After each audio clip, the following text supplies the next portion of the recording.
Alright, welcome back to the PAX East 2022 Roundup. I'm your host, this is Druidspire, and I'm here with Potion Craft, the Alchemist Simulator. This game was released in September of 2021, and as you can see, it's a fairly medievalish woodcut sort of thing where, Renaissance or early modern era, stylings. You are an alchemist learning the craft and learning how to sell things to people. And it's a pretty fully featured game. As you can see, you start out pretty basic. You have the tutorial will take you through your first couple of potions, and then after that, it expands and shows you that you've got a garden, that you need to, sell your potions to people, and you can learn to haggle with them and make them happy, and then they'll pay you more money. So it's a fairly straightforward game. It looks like one of those games that's easy to play but hard to master because there is a lot of depth to this game. I mean, just starting out, you're going to use your mouse to maneuver around. You're gonna put your ingredients in the mortar, and then you grind them up with the pestle, and then, you put them in the pestle and you grind them up with the mortar, and then you throw them in your cauldron, and then you pour some water in, then you use the bellows to, start a little bit of a fire, get the embers going, and then you make a potion. And as you can see, there are various ingredients. You don't have to use them all. A lot of it's going to be discovery of what you're doing, saying, oh, this item will do this thing, and this other item will do this other thing.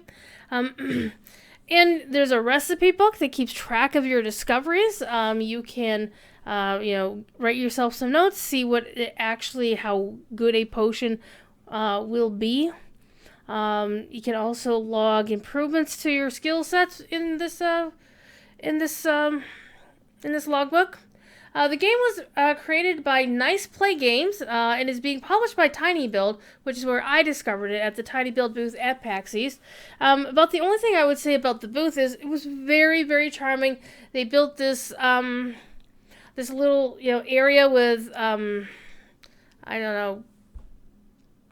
not like beanbag chairs, but actually flatter cushions that you sat cross-legged on the floor. You had a little a lap desk, and then you had your mouse. It's basically you're just moving the mouse around to do whatever. There's no typing involved. None of that. It's all click, click, click, drag, drag, drag. The only downside to their booth at PAX East is it was very inaccessible. For anybody who had accessibility issues, such as, wheelchair, walker, or, having an injury and not being able to necessarily easily get down to the floor and back up, I have to give major props to the staff, the volunteers who are assisting on that, because I have some mobility issues. So helping settle on the floor was not in my game plan. So I definitely gave the feedback to the staff there for a future thing. But the game itself has nothing to do with how the tinyBuild set up the actual station on the show floor. But it's definitely something to think about if they're not thinking about accessibility, trying to be cute with their presentation on the floor. What about the game? The game itself was pretty solid. As you see, there's this potion book, and here's actually a few gifs to show you exactly what the game looks like, and how everything looks. And I really did like the parchment, the stylings, everything. The colors are not very bright; they're fairly faint. They're not very. It's not like there's the styling is kind of cartoony, but it put me in mind of late medieval, early Renaissance, early modern woodblock cutting. Wood blocks that you use on a printing press of some kind to make your art and to do etchings and whatnot. So, very interesting art styling here.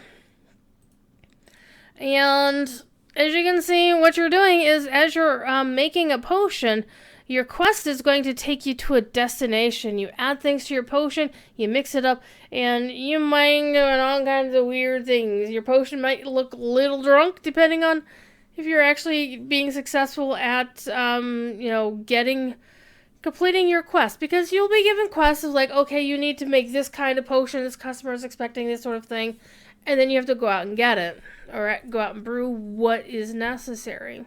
The game also has a series of, pardon me, as another series of challenges to it, in that you have to deal with customers. And these customers, you're going to basically sell your potions to them. You're going to decide if the price that they're offering is acceptable, or you're going to try to haggle them, try to win them over. And some repeat customers might be happy to cut you a deal. Some may not, depending on how you treated them in the past. So your reputation goes up, and therefore more opportunities will open up for you, depending on, the money that you have, that you can go out and, some of the ingredients you can buy, some of them you can grow.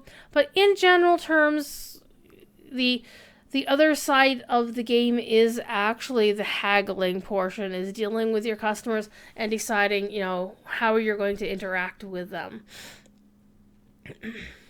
And finally, I did mention there is a garden. You can grow most of your own things, and it's just literally a click thing, click, click, click, and it's the same sort of sensation you get from hitting a roll of bubble wrap. I'm not gonna lie. Again, Potion Craft came out last year, 2021. It's a pretty solid game, very fleshed out. The artwork is a little bit interesting for its time, and it can be very, very complex in terms of ingredients that you can use and what you can actually get as your garden levels up. You can check it out on Steam. It is currently available at this time for... it's flagged as an early access game, even though it is available. It is, I believe, $14.99, I want to say. Last time I looked at it, that's how much it was. You can also watch a video of their community manager playing it. And they also have a Discord, discord.gg/potioncraft. And you can also follow them on potioncraft.com. It looks like the video is about an hour. I want to say an hour long or something thereabouts. So it's a pretty in-depth, view of the gameplay, and looks like a pretty fun game to check out. So if that's something that triggers your fancy, I'd say hit it up. Again, if you like the videos, toss a like and subscribe to the channel. You'll see whenever my new content comes out. And also you can also check out my archives of my long-form MMO gameplay. And this again, Druid's Fire. Have a great day and peace.